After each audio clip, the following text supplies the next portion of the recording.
Hello, ladies and gentlemen, and welcome back. Your friendly neighborhood root beer here, looking at question number 14 on our 2010 Pascal contest.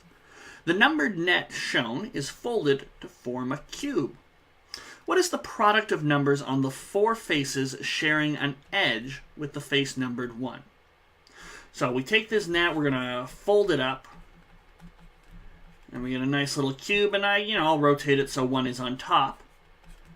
So we've got these four sides, one back here, one over here, this one here, and this one here. They'll have numbers on them. I can see that 2 shares an edge with 1, so 2 is definitely here, or somewhere on one of these four sides.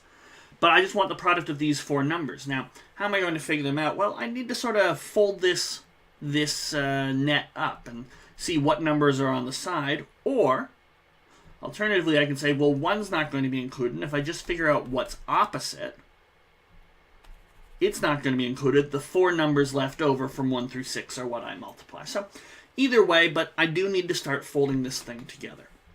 Okay? Now, I've made videos in the past about materials to try and bring to contests. Sometimes they're not allowed for some contests. Some contests don't allow calculators.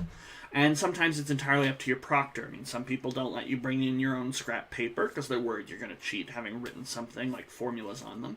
Some people won't let you bring in props like little wooden shapes, but I find that some people will, and they're very helpful for visualization or geometry questions. Even a little die will help there.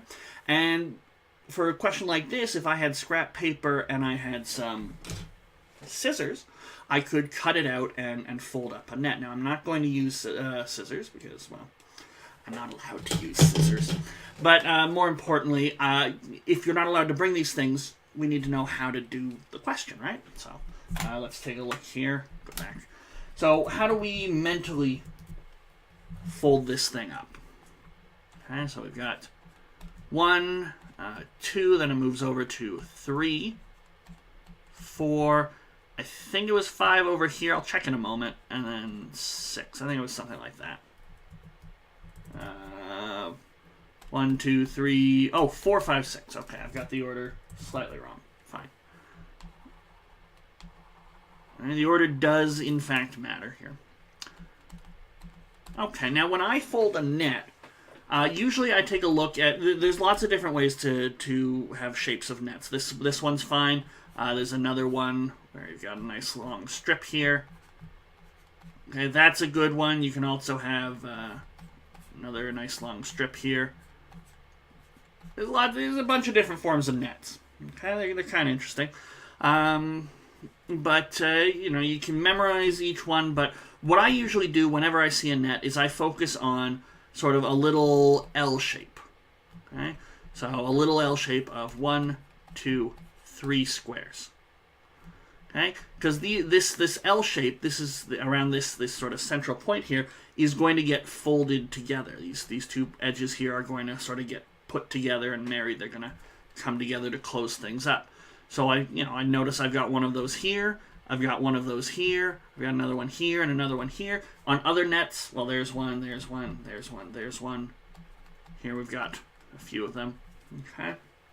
I suspect you're probably always going to get 4 of them, but I don't have the wherewithal to prove that, and it's not sort of a fact that I have memorized. But if you've got a net design that doesn't have 4 of these, I would love to hear it, or love to see it written in the comments below. But I focus on one of them, and I start folding there. And then, okay, these guys are going to fold. So 6 and 4 are going to share an edge. Okay, 1 and 3 are going to share an edge. And I can even start folding together 1, and then we might say, so this comes together, so 2 here and a 3 here. And then if we even use a little color, because colored pens are definitely allowed, so these 2 edges become identified, and they're now this edge. And I'd really like to know what's on the bottom here. So that would be on this part of the 3 opposite the blue, and that would be the edge it shares with 5. So I know 5 is down there on the bottom. Okay. And, we can keep going from there. You can actually fold the whole thing up together. Okay. If you really want to know, if you want to check your answers with mine, you'll have 1 on top, 2, 3, 5 on the bottom. And then you'll have a 6 over here. add a 4 back over here. 4 is opposite 2, 3 is opposite 6. But I can stop at this stage with the 5 because I know the 5 is the other number that isn't going to be included.